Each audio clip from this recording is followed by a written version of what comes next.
Kakak ada show ke hari ni? Practice je. Why? Nothing.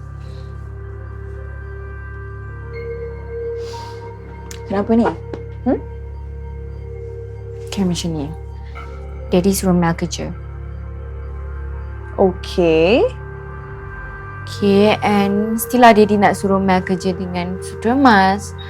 Mel tak nak lah kerja dengan Tok Daddy, Kak. Habis nak kerja macam akak? I mean, boleh je akak boleh je tanya. What? Jadi model? No way. Tak nak lah. Tapi kan, bagi akak lah, tak semestinya kena kerja dengan Tok Daddy. Boleh je kalau you nak work outside. Kakak tu kan daripada kecil sampai sekolah sibuk nak jadi model. Lagipun benda ni Mami baru fikir.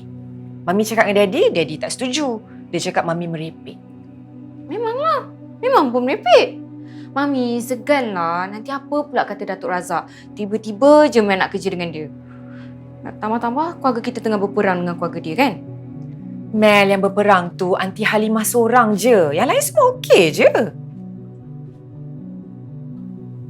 Okay, kalau Mel kerja dengan dia, apa pula kata Tok Daddy? Silat-silat Tok Daddy lagi suka tau. Ha?